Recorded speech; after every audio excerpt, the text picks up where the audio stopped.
before every game. He took it to the house again. Here we and go. The Patriots take the lead. With Hardy. The game was down. The game was down. Basically, the the volume game was down. Mike Dussault. Actually, it's not just music trivia with this guy. No. Paul Perillo. That was more yelling at a take that he brought up. And that's that why- is correct. And Tamara Brown. Who was the last one? I'm not saying it again. Patriots Nation, welcome to the Patriots Pregame Show, presented by Dunkin. I can't wait. Here we are, bright and early. Is this the earliest pregame show we've ever done? It's got to be. Yeah, I mean, might be. I wasn't here for London back in 2012, but Yeah, we must have done one, though. I don't remember. no. CTE. Hey, Sorry. you know what they say? Who cares? Welcome into the Patriots Pregame Show, fueled by Dunkin, Hardy, Mike Dussault, Paul Perillo, Tamara Brown, still in Germany. Yes. But big credit to you guys, to Matt Morrell, everyone who made it back, to actually work, as opposed to just, let's just go to a football game. What do you think? You work for some organization where all they do is play games? No, it's serious business. Right. So you guys came back yesterday. Yeah, We did. Yeah. You flew back. You left Germany. Just give me a quick timeline of what your day was yesterday. We got up. We went to the airport. We got on the plane. We flew back. We hung out. I feel fine. Yeah, we probably got up. Yeah, it was Local time, we were probably up around 6 a.m. Got checked out of the hotel, went to the airport. Our flight left at about 10:30, maybe 11, closer to 11. Yeah. 8-hour flight-ish. It was fine. And I was home watching college football by about 2:30. I'm glad. I like it this way. I mean, everyone was like, "Oh, too bad you didn't get to stay for the." No. I want to come back early. It's good. I'm glad to be here and glad to be back with you. We're changing everything up, but why don't you open up the door right in the middle of Deuce's shot? You know, right. did you see what Tom Perillo Brady just did? It's like Tom Brady stepped in my shot. It's my one, Paul. That's my one. 100% on purpose. He did that to Deuce. So we're going to change things up a little bit here today. We are going to, Paul just left to do his chin wag with the Sports Hub. We are pushing back behind enemy lines. Stephen Holder from ESPN is going to join us at 8:30. I'm enjoying my early morning voice. Yeah, you hear this? It's got some sexy bass to it. It's got a timbre to it. Hello, children. There's something to be said for early morning voice. Oh, look at that. We got the Germany flag there on our graphics. That looks great. Nice job, guys. Really nice. Really, really nice. So we'll wait until Paul gets back before we do anything. We'll just sit here and stare at each other for the next 10 minutes. keys to the game. I did want to say one thing. Yesterday was Veterans Day. Yeah. Just want to say it again. They deserve everything, all of our thanks for what they did, and that should extend at least through today. I mentioned this on one of my programs yesterday, that thank you to all of our servicemen and women, and thank you if you have served and you're listening or watching right now, because you don't always know someone who has served. Yeah. Sometimes, as in the case with a certain person I know, you do know that they served because they remind you of it all the time. And they will remind you by saying things like, F that, I'm not doing that, Marines don't do that, bleep. So for people like that, Who would that be? double thank you, because they're they are who they are. And A lot of Germans that know I'm a Marine now, too. I can confirm. God, how did that go over? Can confirm. Not too great. I was ready to take cover a couple times. Did you ruffle feathers over there, Matt? Once or twice. What? For what? What did A you little do? house engineer pulling my audio levels, my wires. No. No. Oh boy. Yeah. Oh boy. Hey, never touch a Marine's mixing board. It's like a double-edged sword, because you really, obviously, I mean this is professionally, of course, you're thrilled to have Matt, and even personally walking around a foreign city, you're glad to have Matt, but he also, he's not afraid to, guys tried to start. Bear had some honkers at us. Yeah. No, it was fun. We had a good time, and we worked a lot, and had some great events over there with a lot of fans from all over Europe. It was great. Just the highlight for me, getting to meet so many Patriot fans that were fans of this show, fans of Patriots Unfiltered, and everything. When you say Patriots fans who live in Germany, who live in Europe, who traveled there, there were a lot. Because meeting people from Boston who went over for there were a couple of those. There's no thrill in that though. It's like going away on vacation. It's like, hey, I'm from Needham. I'm like, oh, great. I can get this back home. That's how I kind of felt when Zoe and Sosi walked in. Like, But we met, people from the UK that, were trying to drive there, and then their car broke down, and they got a plane, and they weren't even going to the game. They just wanted to, see the Patriots Unfiltered show. There were people from Italy there. There was a fan group from Spain that was there. So it was, it wasn't just about Germany. It was about really all Europe and a chance for all these Patriot fans to come out. And, I thought the organization did a great job organizing a couple, big nights. And we rented out a club. And, it was just it was a big Patriots party and really fun. So it was a good time, bit of a blur right now. I think I'm still processing all of it. But well, listen, I think I would love to hear about the trip, and it would be 100% okay with me. And I think it's very telling about this game today that I would be absolutely fine with going for another hour and 9 minutes without mentioning the Patriots or the Colts. And then I had a schnitzel in this pregame show. I mean, I Danish. Look, you don't want apathy, right? You don't want apathy as a fan. You certainly don't want it as a team. You don't want apathetic players or a fan base. But as I was discussing with somebody last night, they said the Patriots win or lose tomorrow, and I said the sad thing is I don't think it matters. And I mean, when you look at the record and you look at the ramifications and what could happen as a result of this game, there are arguments to be heard about, what does this mean for the long-term future? I think it's been decided. Yeah. I think it got decided after that loss to the Commanders. I think whatever is going to happen to this team moving forward, I think it's already set in motion. That's already set. Yeah. And whatever happens today, it's really just about putting on a brave face or putting on a good show for an international network audience and not embarrassing yourself for the franchise overseas, any of that stuff for both teams. But for either team, I mean, what are we talking about? Yeah. Is it? No. Seriously, it's a bad thing to do, Deuce, to be like, it doesn't matter who wins or loses.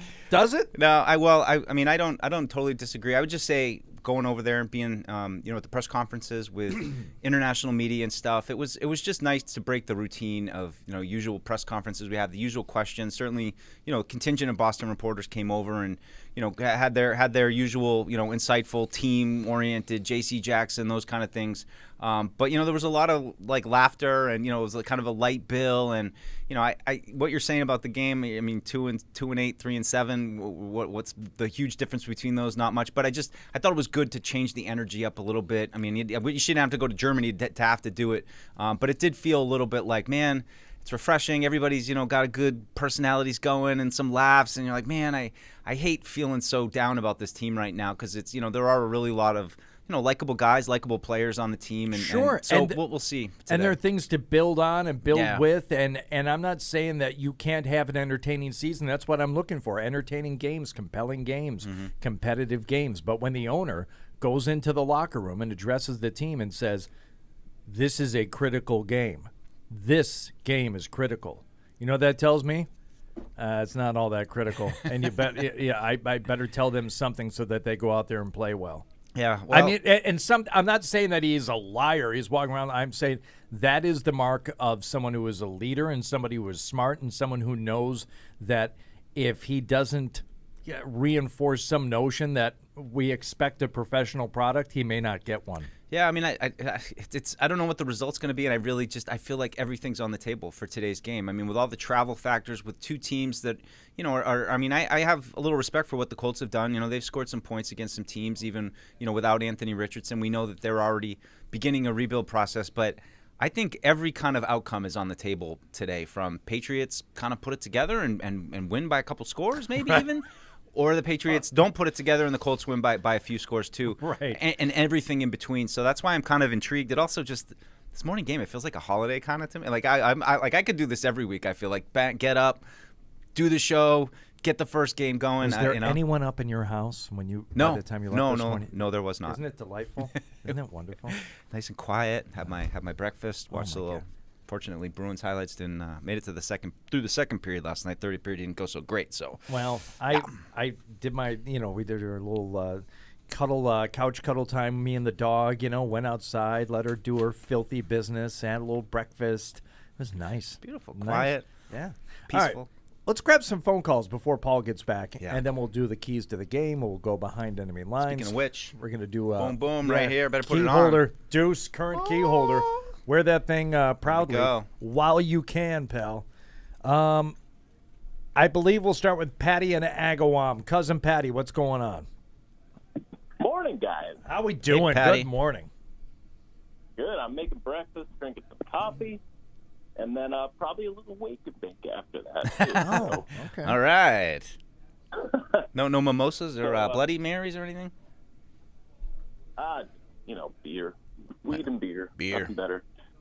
Ah. So regarding the game, I got a feeling that this could be a kind of a big Patriots win, just because Gardner Minshew, and I think I do think he's a decent enough backup quarterback, but to me, like, he's got that gunslinger mentality. I could definitely see him throwing us a few interceptions, even with our depleted secondary. But I'd be a lot more worried if Anthony Richardson, if he was healthy, because he's the kind of quarterback that we struggle with. And I just wanted to get your guys' thoughts on that. And Yeah.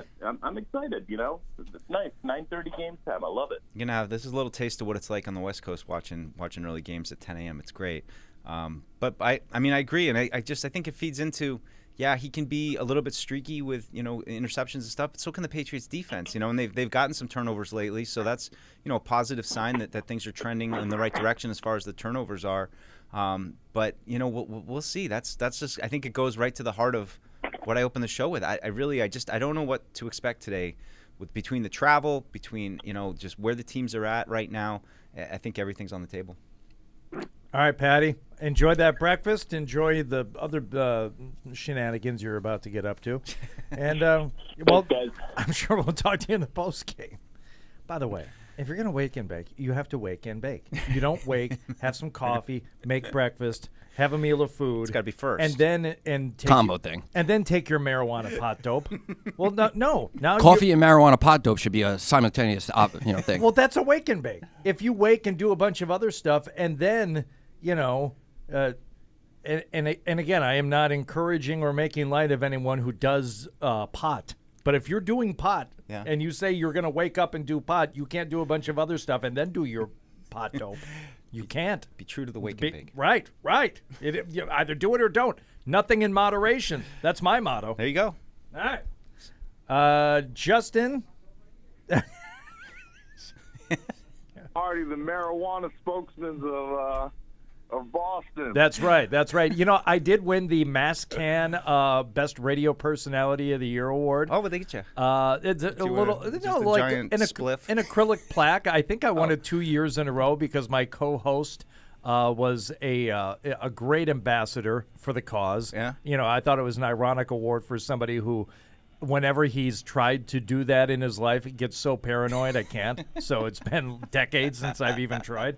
But that's fine. What do you got for us, Justin?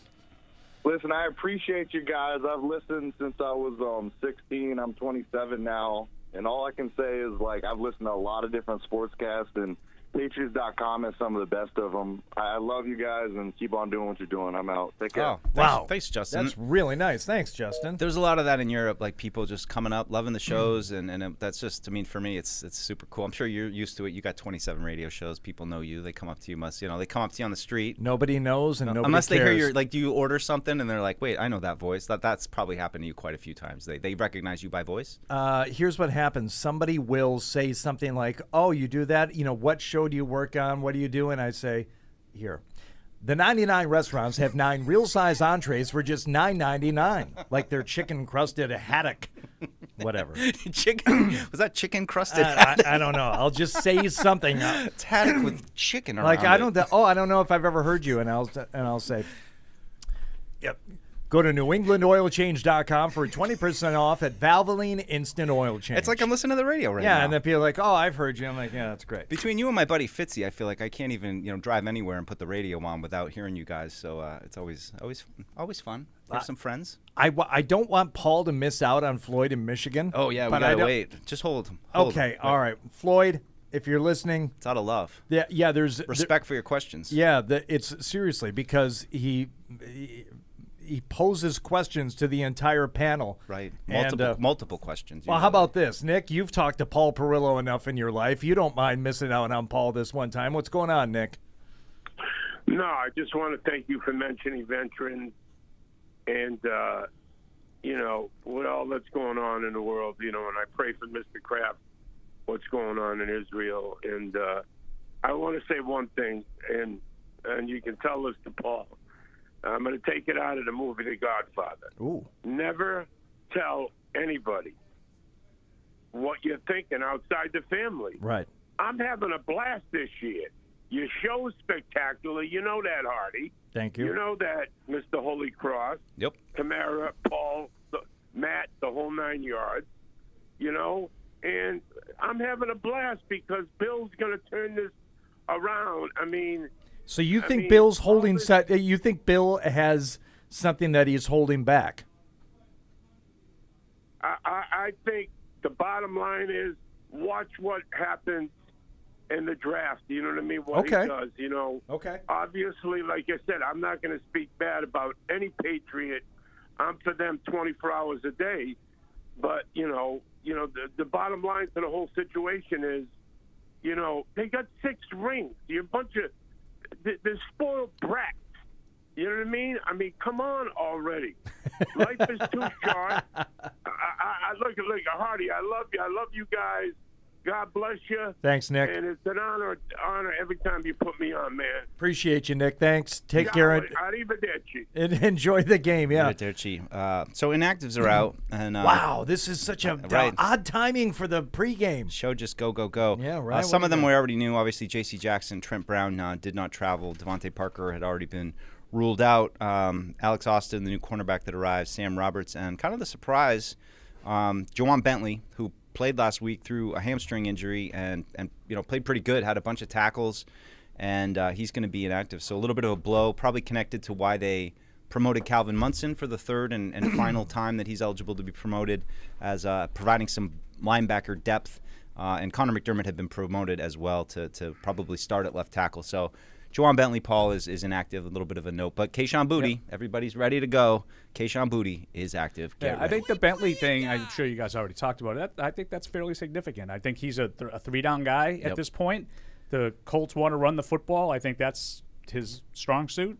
Yeah. I think they'll miss him. Yeah, Jelani Tavai will probably see an uptick in snap totals and really be active in the middle, and we'll see how they offset that loss. It's a tough one though. Bentley was surprisingly really good last week. Just I didn't know if he was going to play last week after leaving the game 2 weeks ago with the hamstring issue. So came in, fought through it last week, and I guess maybe it just wasn't meant to be there in Germany. Too bad they I guess traveled him with a hamstring injury. I'm sure it's not great sitting on a plane for a while. No, my knee's still bothering me. Yeah. Well, you know what? You guys gave me some credit last week for some notion that I had that Trent Brown wasn't going to play, and I appreciate it, but it was just a dumb luck guess.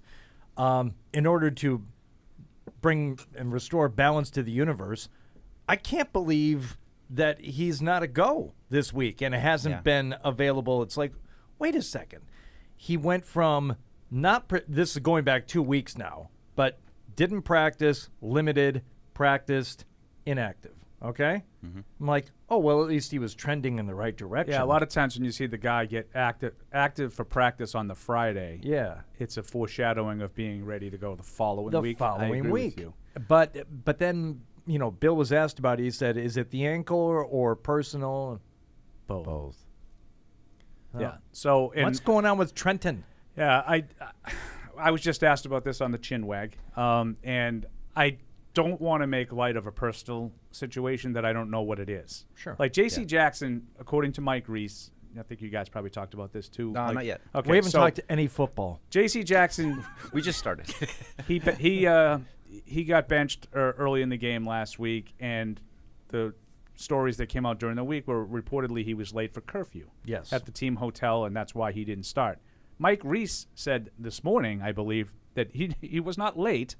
He did not show up at all to the hotel. So that's the personal issue. Like, personal reasons, they end up leaving him home. I didn't read Mike Reese's. That's what they were talking about on the Chinwag, so I don't have all the details of that. Maybe that's something lost there in terms of the timeline. But they left him home this week. Let me ask so you, that's his personal reasons for not playing is he missed curfew. How does he even make it into the game last week It's a very easy if he didn't show up to the hotel To at me, all it's the a night very before? easy answer, and it's not a good one. They but don't have anyone. Desperation. Yeah. They need to win. Yeah. Bill, I think, is coaching for. He was asked about it specifically, point blank. You feel like you're coaching for your job, and I think he is, and I think he feels like he is. Okay, so this is where you and I differ, and it is one of the reasons why I'm having a little pangs of apathy about this game because I don't think it matters. I don't think it matters. Just doesn't matter. Just full-blown matter. meatballs, I mean, what was the name of that camp? Oh, boy. Jeez. Well, Tomahawk was the one across the way, right? Anyway. That lasted. Wow. I don't know that it I think after the loss to the Commanders, Paul, and I think we saw the owners who, were probably not happy about being caught on camera, looking displeased with their team.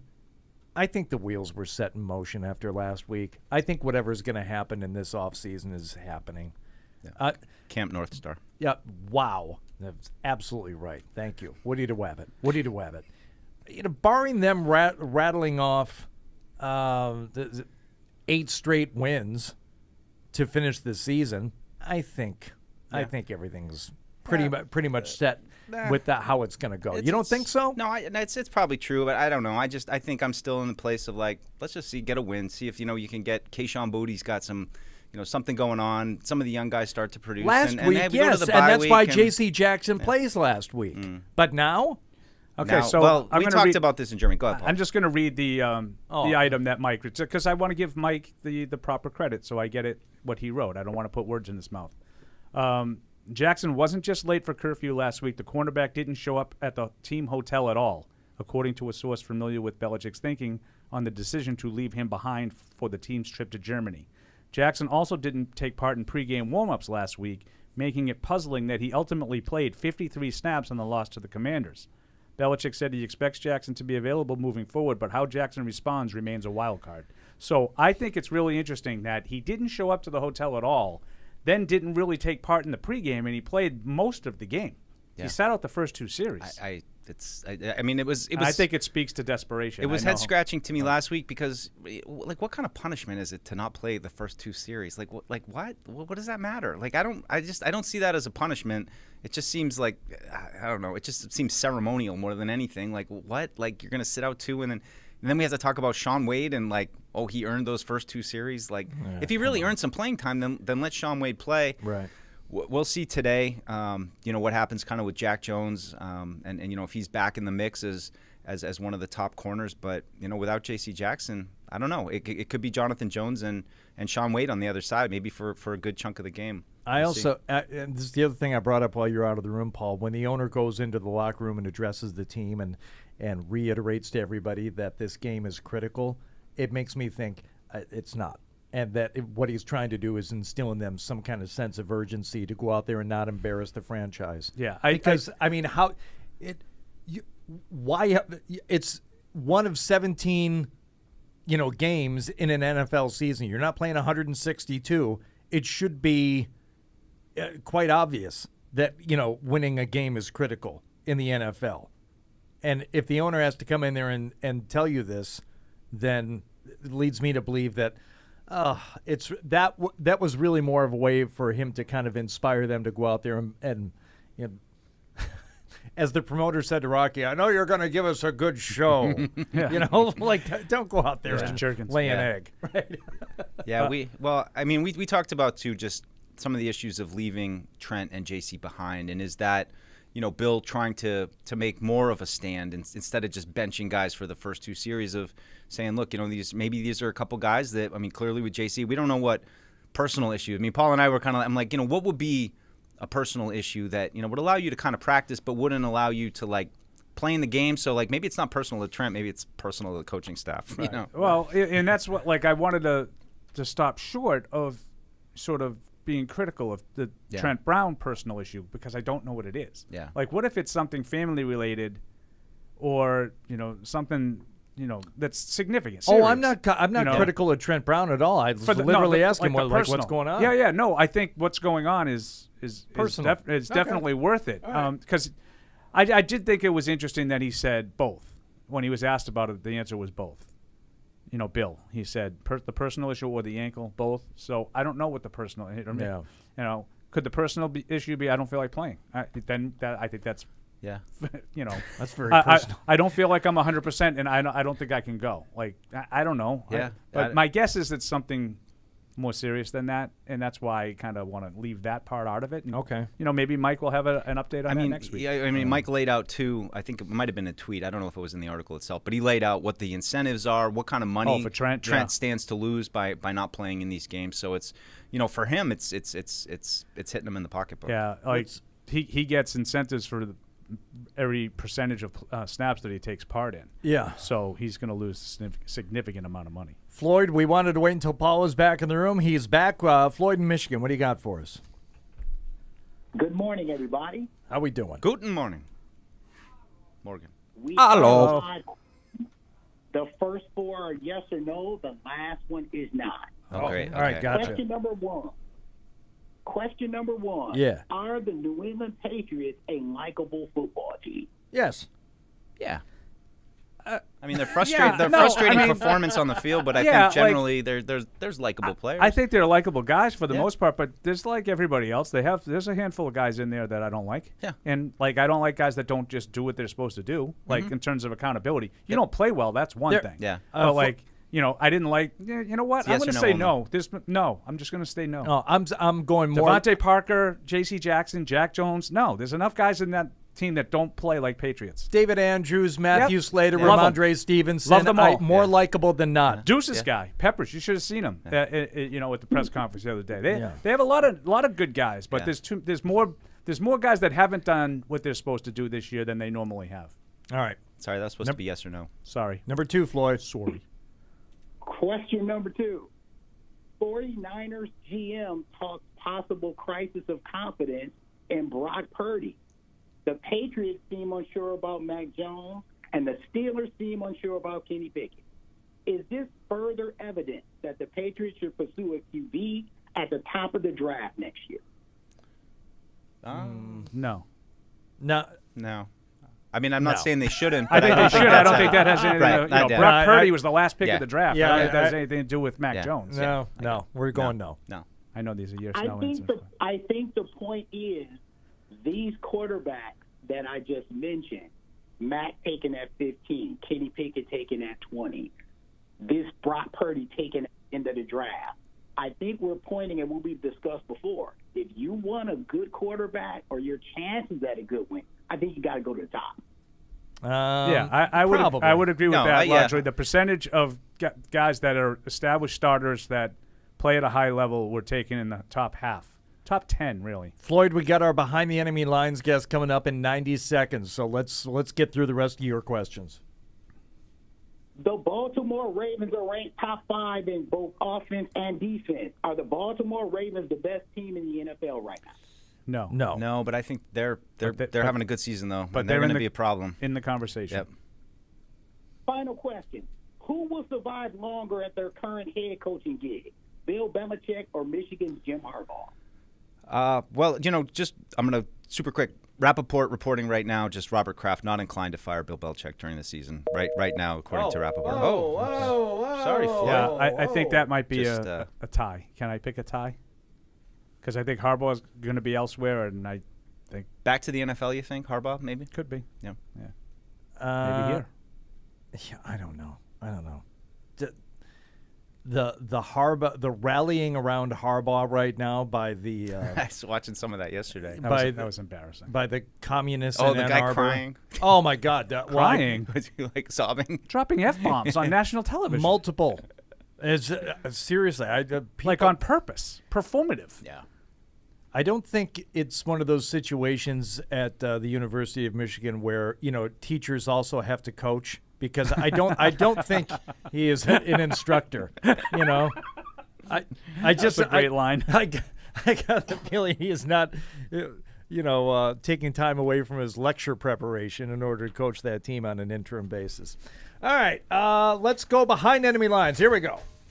You know the view from New England, We go behind enemy lines. but what about the view from the other side? And that's why you're our favorite pregame show guest every year. You guys know you tell everybody that. Oh, yeah? I was on with you guys in 2018 Thursday Night Football. Yep. And I was told I was the favorite guest of the show. Nope. No. Time now to go behind enemy lines. My God, it's coming right for us.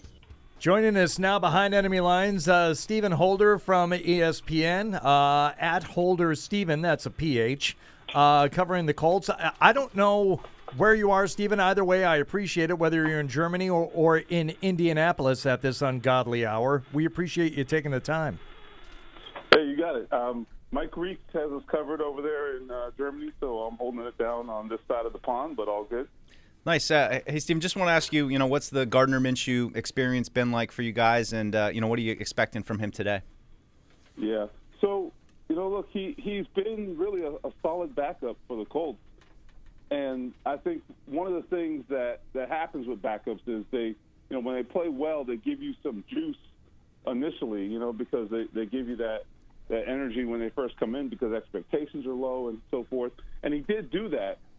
So now the challenge is to keep it going, though. And I think as backup quarterbacks tend to play over time, it sometimes gets a little rough. But so, look, he has had a couple of games where he has put up just unbelievable numbers.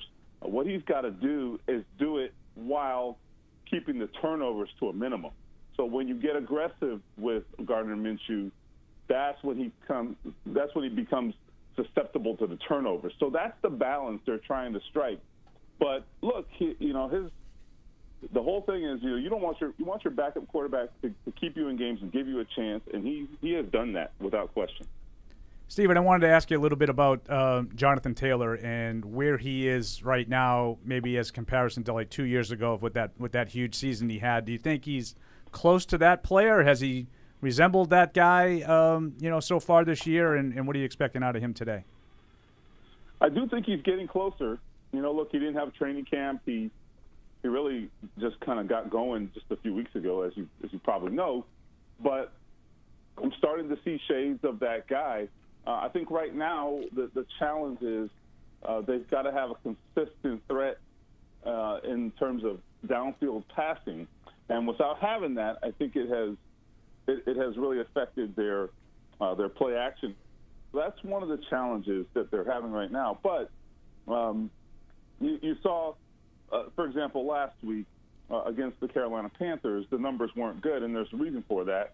The Panthers, went with this five-man front, and they just weren't going to let them run it. And I suspect that the Patriots will have some tactics today to really minimize their running ability as well and really focus on that.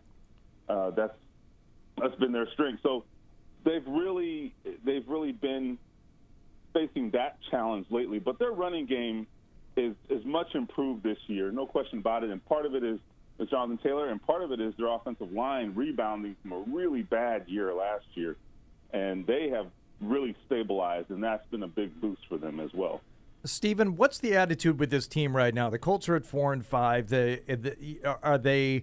Are they still thinking about having designs on a postseason? And how are they looking just generally, would you say, at the Patriots? Is this a game that they come into and expect to win? Is it beyond that? A lot of teams, we've talked about this year, looking at the Patriots as kind of a get-right game. Where are the Colts in their season, and how do you think they're viewing this game today? Well, look, they're not taking the Patriots lightly. That I can tell you. And And the reason for that is just because they are an imperfect team. I mean, they have their own problems. I mean, they have some real issues at cornerback right now. Their defense has been, even though last week was a very strong performance and the 2 pick-six touchdowns by Kenny Moore, honestly, prior to that game, they had really had some real red flags on defense. So, look, they have their own issues to deal with. But here's the thing. I mean, they're 4-5. They have a chance to get back to 500 today. They have a schedule on the back end that is just, just really, really friendly. They have 2 teams, 2 opponents in their last 8 games, including today, who currently have a record above 500. Just 2 opponents currently above 500. So, I mean, they have all kinds of potential to really make a run. I mean, it sounds funny when you say that about a team that has had a really questionable run on defense and is playing with a backup quarterback right now. It sounds, a little bit unexpected to make that claim about the Colts, but, I mean, it really is the potential for them to make a run is there. I'm not necessarily predicting it, but it's there. And they've played well in spots enough that you just can't ignore them. So I think they want to make themselves relevant here down the stretch. We've been talking a bunch about, DeForest Buckner, though, this week. Just he gave the Patriots some real problems the last couple times these 2 teams have gone together. I mean, just what do you think you need out of the Colts defense today, to get after Mac Jones and get the win for the Colts? Well, first off, I'll just start by saying I think DeForest Buckner, I mean, he's an all-pro, and it's not like people don't know who he is, but I do think he's probably slightly underrated. I mean, I got to tell you, he's a joy to watch. And if you love football in the trenches, watch this guy today. He's one of the, I think he's top 10 in double teams among defensive linemen this year, and it hasn't mattered. I mean, he won't always necessarily get the numbers, but he is affecting the quarterback consistently. He's in their face, and the one thing quarterbacks hate is interior pressure, because you can't step up in the pocket and you can't step into the throw. If you get pressure from the edge, you can deal with that. So anyway, that's really what they have to hang their hat on. That's their strength is I think that defensive line. The key is going to be, can those edge rushers also play a part in that? Because if you can double DeForest Buckner all day, it sometimes is going to make it easier. It may make it tough on him. And the question is, can the other guys take advantage? So that is something I want to see. What do the matchups look like on the edge? And can guys like Kwity Paye and Samson Ebukam win on the edge today? And then at linebacker, Zaire Franklin is back today. He missed last week with a knee injury. He's the NFL's leading tackler, big playmaker for the Colts this year. And then on the back end, look, that's where their issues are right now. Cornerback, they're down to the bone. They have gone through. They're basically at about second or third string in some areas back there. So that's where I think there's an opportunity for the Patriots. If they can give Mac Jones some time, there may be some playmaking opportunities there. Stephen, the Patriots don't have a lot of depth at wide receiver, and one of the guys that we were looking at in the draft was Josh Downs. Mike and I really kind of liked him coming out, and I know he's got some good numbers. What have you seen from Downs as the first half of his rookie season? Yeah, it'll be interesting to see how much they use him today. He's hurt and has a knee injury, but he's active. He has not practiced at all this week. I'm actually surprised they're playing him, so we'll see what today holds. But I have seen a guy who has just incredible football IQ, besides being a great athlete and a sure-handed receiver. I think his football IQ has really helped him understand spacing and understanding, how to beat zone coverages in particular, because he is, as a slot receiver, he's a guy who I think against zone coverage you can really take advantage of, because he's in the middle of the field looking for those soft spots and trying to find those spaces, and he has just really good spatial awareness that allows him to do that. And then there's really just his speed and quickness. He's very sudden as an athlete, and his movements are very sudden. So that allows him to run really crisp routes, and it allows him to be slippery after the catch as well. So he has been a revelation. They needed some juice at that position, and he has provided it. He's been a huge find for the Colts. All right, I thought you said stubborn for a second instead of sudden. I'm like, I was thinking, wow, I really like that as a descriptor for an athlete. He's really stubborn out there. So I was thinking, when I'd be able to use they're it. Interchangeable. Do you have a score prediction for the game today, Stephen?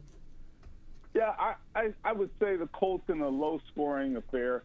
I'm thinking something in the neighborhood of 20-17. Look, I don't necessarily love the Colts right now, but I think they have some edges in this game that'll allow them to pull it out. I tell you what, 20-17 might be the most popular score prediction for Patriots games all season Every long. week. Every week. Well, just look at it this way, and Steven will tell you, the Colts have scored 20 or more points in every game. The Patriots average 15. Yeah. Yeah, look, take the under. There it is. Look, the Patriots play defense, and the Patriots can't score. So, hey, take the under. Right on. Hey, Stephen, great stuff. Really appreciate it. You getting up early and spending some time with us this morning. Thank you. Hey, you got it. Anytime. Okay, there we go. Stephen Holder. Follow him on Twitter at Holder Stephen, PH, and read him on ESPN.com. Just chock full of information. Yeah. Wow. Knows his stuff. He's really good. Professional. He's really good. He's got the warm-ups going on here. Yeah, we do. They Home look so close, but they're hundreds of miles from here. Dozens of miles, I think. Dozens of miles away. Thousands, even. Many countries. How big do you think the world is? And it's flat, by the way. You guys noticed that probably. I did notice that. I almost fell off because Yeah. we went like 3,600 miles, and I almost fell off the end. That's right. That's right. It just Deuce protected me. He almost jumped out of the plane. We were going over Boston, and he saw Peabody on Peabody the shot map. up He on was the like, map. "I'm I out. go, I'm I'm out." jumping out." Just tried to take the chute, pop out the back. So good trip though. We had a good time. Yeah, we did. Did you have some bonding moments, the two of you? You learn a lot about somebody when you travel with them, and you guys haven't really done a lot of traveling. No, it was nice. It's been together. a while since we've gone on a Yeah. trip together. So it was good. I think the last night was the best. We weren't really together the first couple nights, but last night work was done. We all sat in the lobby, had a couple drinks and recaps. So that was always fun, getting to know everybody, seeing how like you said, you learn a lot on these kind of trips. Mike and I bought some drinks for some of the youngins. They were calling us Uncle Mike and Uncle Paul. Espresso martinis are the rage, I guess, with the young folks these days. Oh yeah, it's back in the day it was a vodka Red Bull. Somebody told me it's the adult version of a vodka Red Bull. Sure, get sloppy drunk, but you're wide Wired. awake. Yeah. Great combination. All right, we will get to more of your phone calls and some emails here, webradio@patriots.com. But we got keys to the game. We have not yet done. Leave the keys up on the table. You wanted to.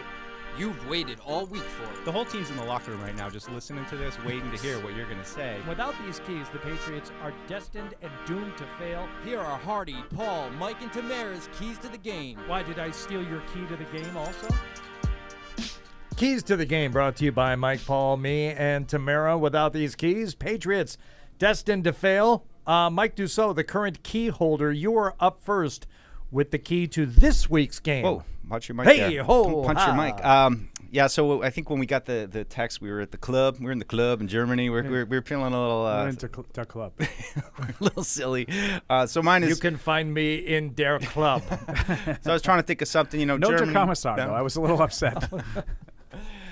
So my key... 99 Luftballons? No. Oh, jeez. Wow. So, all right. All right. Okay, fine. Hey, come on. We got a short show. We gotta We got a hurry. dropping of the pen. Gotta hurry. Rammstein? Du hast. So my key More is... like Usher. Oh, wow. That was the one that Oh. was going to send him over the edge, though. You cut him off for like the fifth time. And I'm already triggered. That one was intentional. Don't get Hold me on. started. Don't even Deuce. get me started. Go. I'm gonna go with Unleash the Blitzkrieg. A little bit of German history. That was their attack. Like the That's Blitzkrieg what I with said. the tank. See the General, look on your face? General Rommel. That's what I said Yeah. when he said it Yeah. to me. Little World War I II don't know history. about that one. But the theory fast attack and attack, and I think that's what it is. The Patriots offense got to get in gear. They got to score some points, and I don't really care how it comes. Keishon Bouttie's playing today, great. I don't know what it means.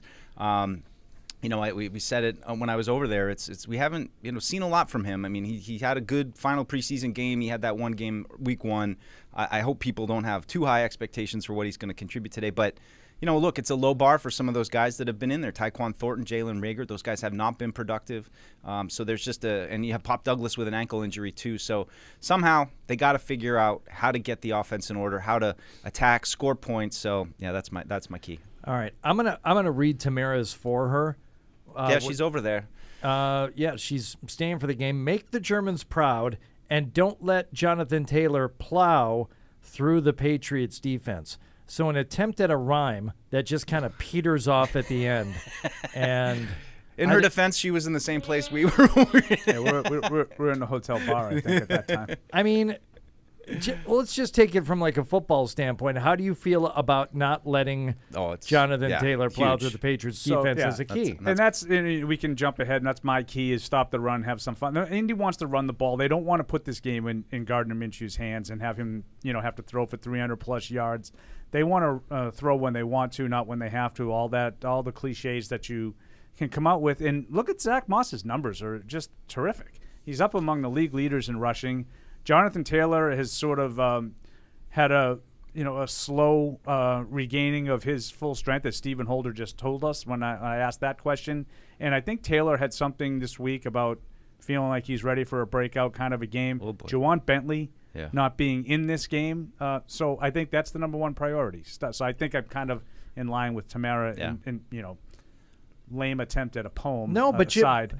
you have the other thing in there, which is kind of what mine is all about. I didn't even bother with stopping the run game. I said mine is simply don't spoil Bill's European vacation. He's having a great time over there. He's engaging reporters. Should have seen him. He was like the ambassador. Seriously, he's like the mayor of Frankfurt. I mean, this is. I don't know. It was kind of like the happy pills they gave him earlier this season. What was the one game where he was like just gregarious? And it happened for like a day. No, I know what it was. No. It was at the Patriots Hall induction when he's talking about Dante and he has all those guys up stories. There. It's like whatever whatever they slip in his orange juice that day, they gave it to him again. He's on vacation. He's talking to reporters, having this thing.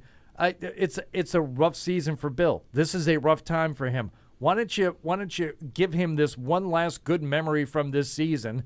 And hopefully this is something that otherwise it's all going to be spoiled. Now, I think, quite frankly, Deuce, no offense, no chance you're retaining the key for a second week. No, you're probably right. That's fine. I think it's going to come down to either Paul or Tamara's. So before we step aside, can we just get Eldred on and have him pick the key winner this week? I think it's down to Paul or Tamara. Eldred, stop the run and have some fun, or make the German proud and don't let Jonathan Taylor plow. Witness. I liked yours through the Patriots defense. You could have put that in parentheses. You like mine? I did. Mm-hmm. Yeah. Stop the run. Stop the run and have some fun. And there it is. It's Paul Perillo. It's Paul Perillo. It's Paul Perillo. He's the key winner. First 3-time award winner. Yeah. Wow. Stop the run. He is. Stop the run. Don't lose it. Eldred, what do you got for us this morning? My key to the game. Yeah. Mac Jones. Put your big boy drawers on and stand in and make some throws. Yeah. Step into it. Watch your receivers and quit running like a little scared baby. Just play man. Yeah, and they should have opportunities to have open receivers. Say this is a bad secondary. You just heard Steven talk about the injuries they've had back there. They're going 3 deep at corner, trying to find some healthy bodies. I look for Demario Douglas, assuming he's healthy. I wonder if that's why they added the extra receiver. Yeah, I mean, I just think it's interesting, Paul, because you still have Kenny Moore, who's probably their only piece in the middle, and that's where. So are you gonna force Mac to throw to the outside? It could get a little dicey. Kenny Moore is a great story, but I think that he got a lot of attention around here this week because he was on the Patriots in training camp one year. Like I think if it was just a regular. Well, he had 2 pick sixes. Yeah, no, I know that, but both thrown to him. One was a screen that he overthrew the back. Still a good player, though. I mean, And I hope Amir Speed don't have a good game against us either. I wouldn't worry about that. And he'll be on special teams. He won't be on defense. You saw Cameron Grone's inactive too, right? They need corners, but we'll see. Yeah, have a good one. Thanks, Eldred. Yeah. Appreciate it. I know they need corners. He won't be one of them. We still have over-unders and the Sunday. He's going to have 2 picks just because I said that. Yeah. Speed. Sunday six-pack over-unders, bunch of emails, lot to get to, and we have to thank Dunkin. By the way, Wednesday, if you make it there, you've already won the week, as far as I'm concerned. You can make it anywhere. And you can celebrate. Dunkin' Rewards members get a free donut with drink purchase every Wednesday now through December. Limit 1 classic donut per member per Wednesday. Terms and exclusions may apply. Participation may vary. Offer ends 12/27/2023. TouchView Interactive from the Yokers Company offers New England's leading schools and businesses technologically advanced and easy-to-use interactive displays, providing enhanced collaboration and improved student outcomes in the classroom, and an easy way to foster communication and teamwork in any business environment. Available in multiple sizes, TouchView also offers a built-in PC, allowing for easy use through video conference systems. For more information, visit okers.com. By the time this Patriots fan is finished drinking his Pepsi, you'll be 15 seconds closer to game time. Patriots watching. Better with Pepsi. This is the Gillette Labs with exfoliating bar. The bar and the handle removes unseen dirt and debris ahead of the blades for effortless shaving in one efficient stroke. Get in on the action with Touch you DraftKings, the official daily fantasy partner of the New England Patriots. New customers can download the DraftKings app now and play free for millions in prizes using code PATS. That's code PATS only at DraftKings. Minimum $5 deposit required. Eligibility restrictions apply. See DraftKings.com for details. iPhone 15 Pro on Verizon. This holiday, trade in any iPhone in any condition for the new iPhone 15 Pro with titanium, Apple TV 4K, and 6 months of Apple One. All on us with Unlimited Ultimate. Go to your local Verizon store now. 6 months of Apple One, then $10 per month. $999.99 device payment or full retail purchase with new smartphone line on Unlimited Ultimate plan required. Less $1,000 trade-in/promo credit applied over 36 months. Promo credit ends if eligibility requirements are no longer met. 0% APR. Apple TV 4K and Apple One offers require eligible phone purchase with activation on Unlimited Ultimate. Additional terms and conditions apply. Visit Verizon.com for details. When someone accidentally threw away the school play costumes, oh no, replacements were shipped with FedEx. And with picture proof of delivery, everyone could focus on the perfect opening night. FedEx, where now meets next. For residential delivery only. Join the conversation by calling the Ace Ticket hotline at 855-PATS-500 or email the show at webradio@patriots.com. You know, I was just trying to follow up from our last conversation, Travis. Do you have your lacrosse and polo stats handy from prep school?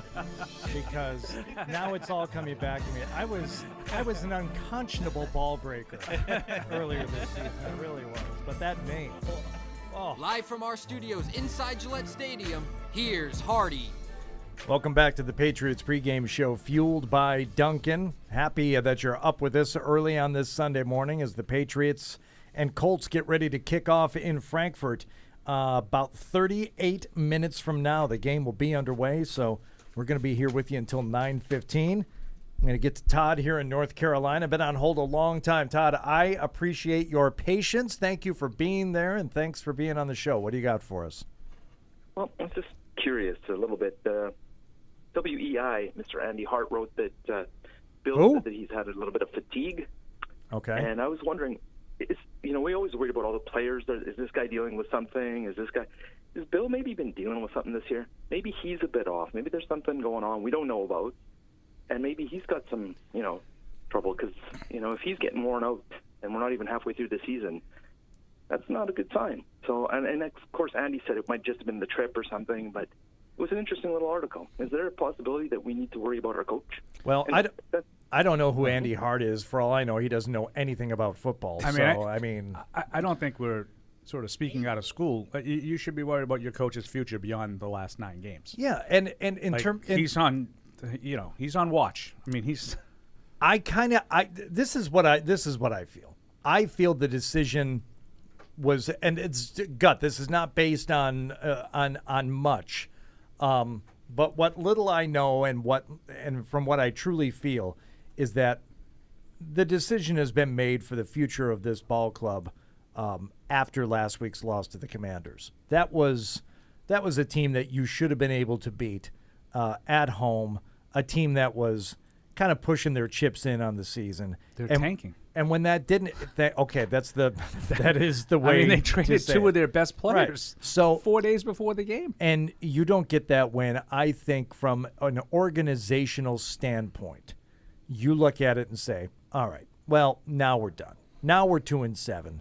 Now this season has gotten away from us, so we need wholesale changes next year. And it's not just Bill. Somebody called into the Sports Hub earlier this week, and I thought it was a little harsh, but I think it is approaching something that could be institutional rot.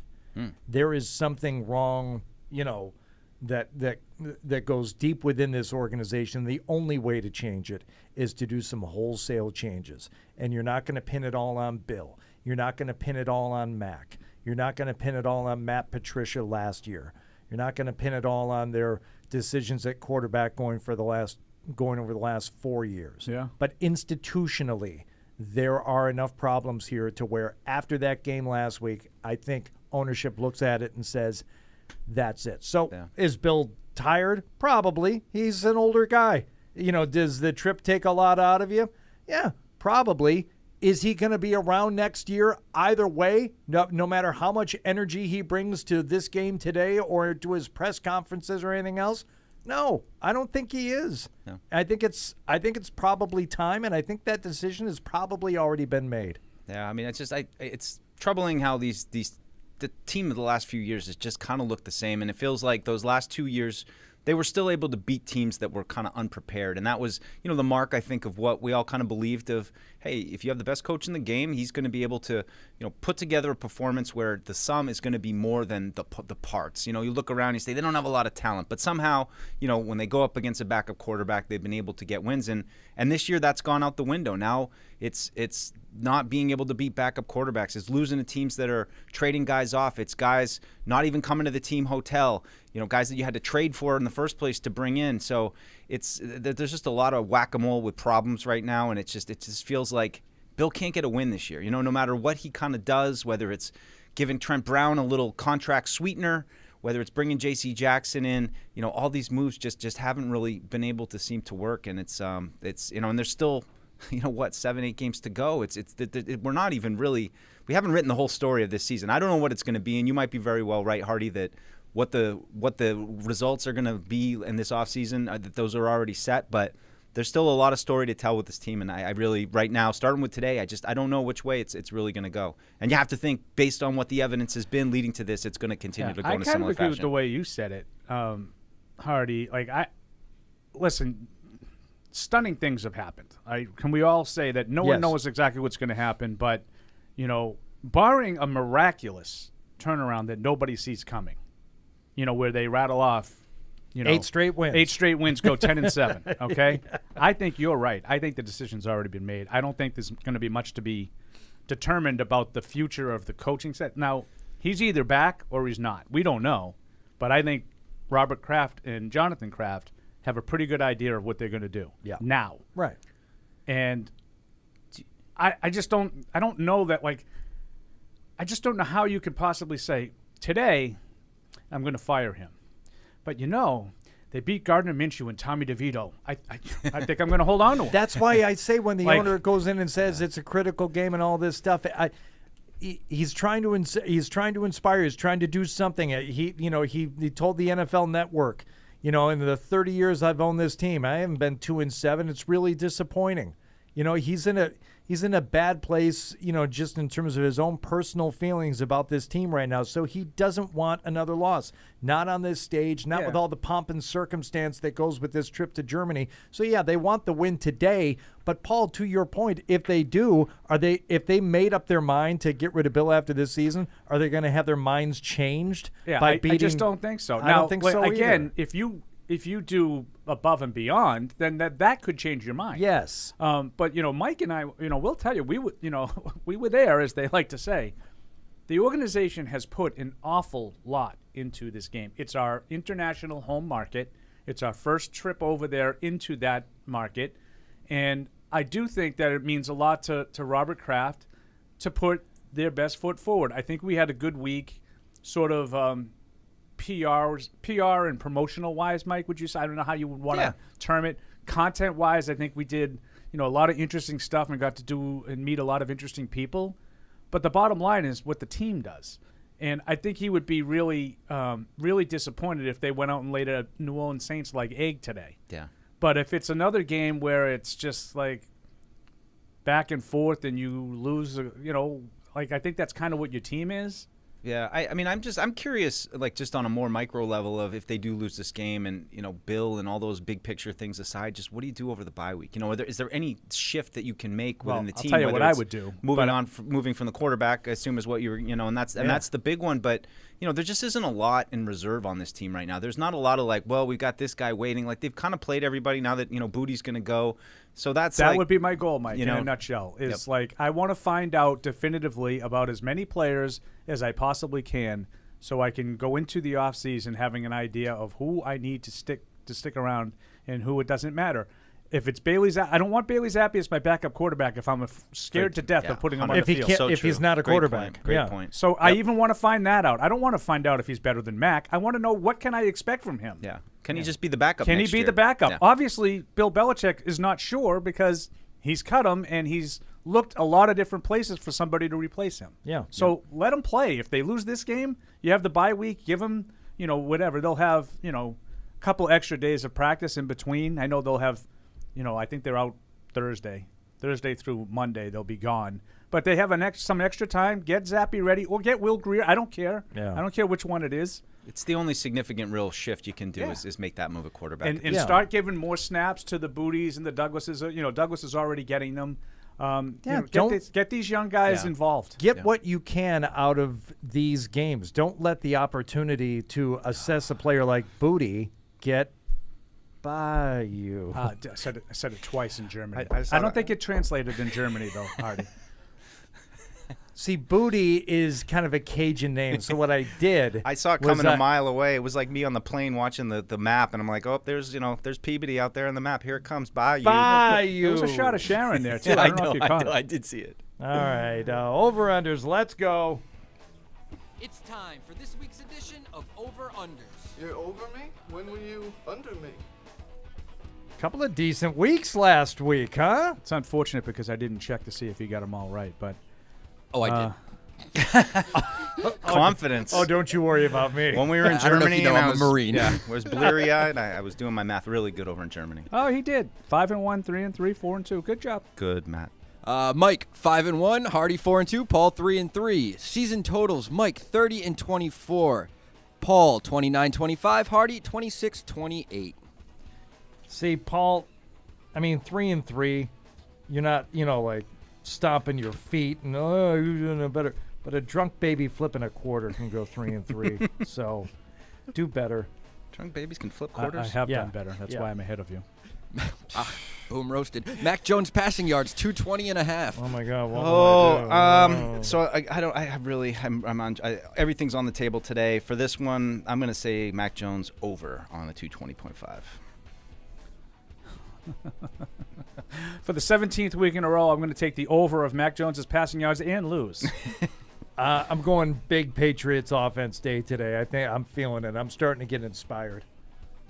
Mac Jones passing TDs 1.5. I'm going to take the under on that one. I'm going over. This is part of the theme. I'm putting together a whole thing here. Yeah, I'm with Paul on the under. I feel like it's a game where we got to throw a lot, but he's not throwing a lot of touchdowns, so I'm on the under on that one. Ramondre Stevenson rushing yards 47.5. Ooh. Ew. Good one. Yeah, this one has bitten me a couple of times.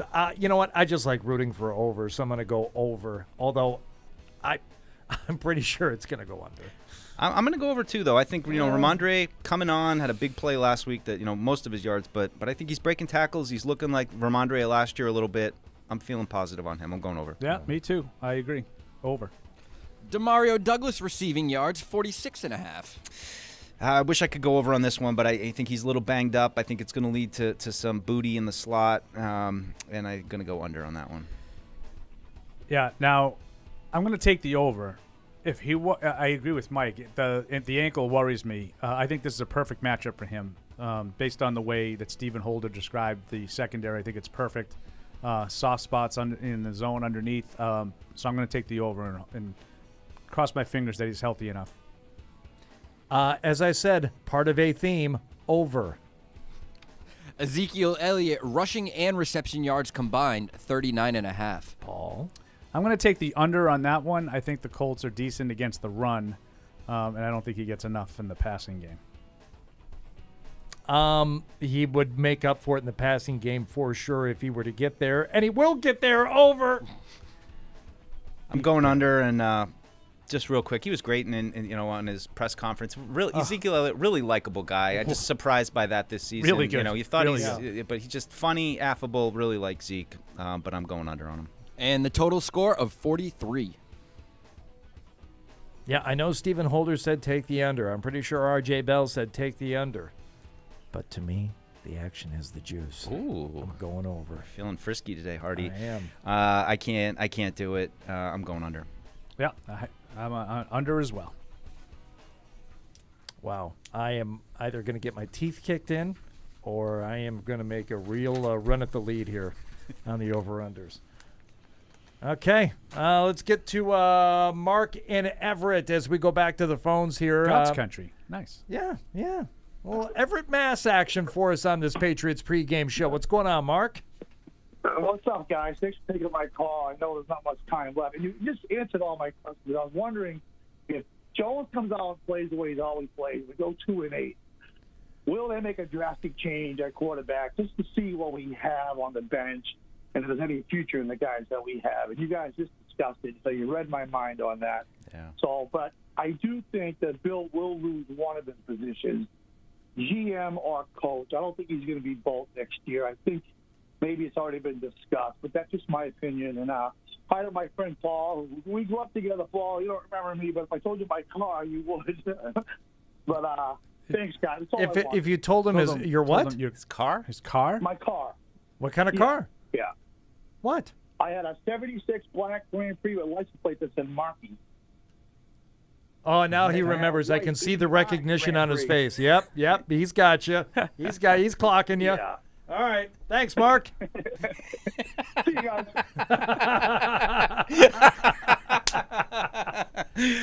Amazing camera work there by the boys right there. I think in all honesty, I think I know who it was, but I'm not sure. I think he's a little older than me. And in Paul's defense, we're talking 60 years ago. Oh, no, that was mean. It's funny, though. It's like mean is funny. 55. Wow.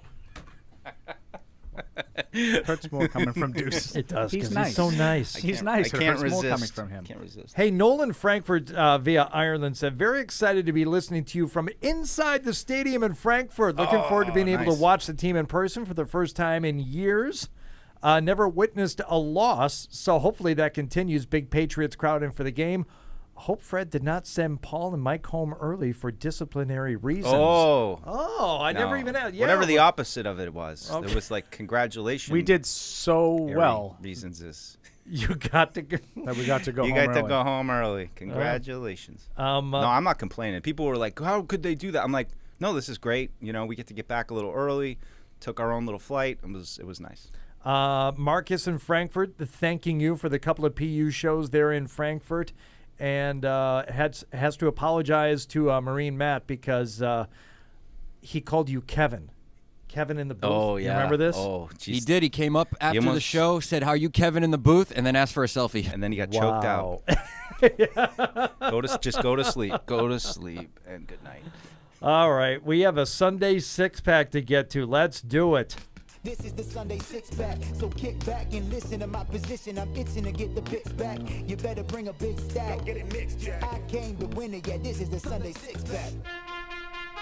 Where are we on the season? What happened last week? Give it to us. Last week, Mike and Hardy both went 4-2, Paul 3-3, bringing the season totals to Mike 32-14-4, Hardy 25-21-4, Paul 22-24-4.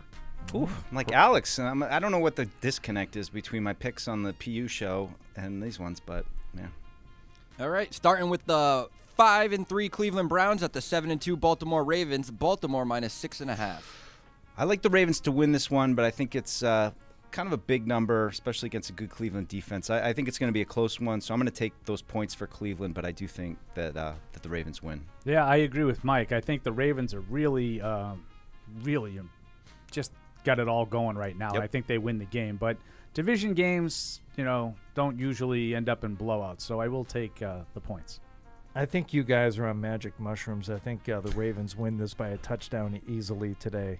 I will take Baltimore. I woke and mushroomed. Is that a thing? The 5-3 San Francisco 49ers at the 6-2 Jacksonville Jaguars. San Francisco -3. The Niners are struggling a little bit, having lost 3 in a row, but I think coming off the bye week, they get reset, reorganized, and get Brock Purdy back on track. I'll take the Niners. Yeah, I gotta go with you on this, Paul. But I mean, it is shocking for a team that looked as good as they did to go through the stretch that they have here recently. It's concerning, but yeah, this would be the week to do it. So I'll take the 49ers with you. Yeah, I'm going to take the 49ers too. I do think it's an opportunity for the Jaguars to make a little bit of a statement and really beat a team that, even though they're struggling a little bit, it was just a nice feather in their cap, and they're at home. Unfortunately, I don't see it happening just yet, but it would be a nice win for them if they'd able to pull it out. Give me the 49ers. The 5-4 New Orleans Saints at the 5-4 Minnesota Vikings. New Orleans -3. Oh, Hardy, don't let this opportunity to call the Saints game go by you. They're in Minnesota. Oh. Okay, so don't even try. Stupid dude.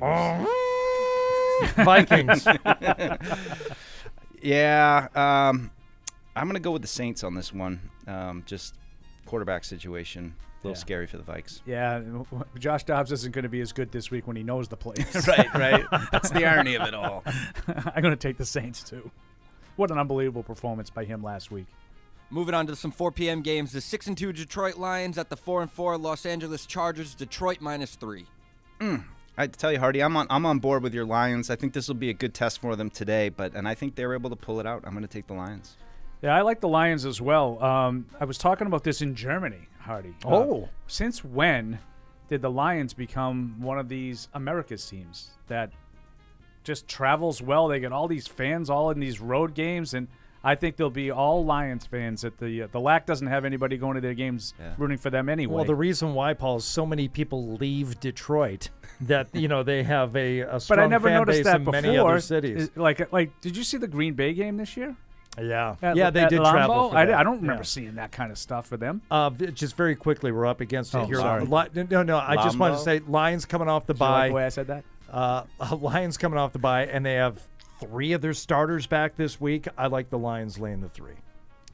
All right, here's a good one. The 2-7 New York Giants at the 5-3 Dallas Cowboys. Dallas -17. That's a big number. It's a big number. It's a big number, but I'm going to lay it. I'm going to go with Dallas. I think Tommy DeVito, don't see it. I cannot.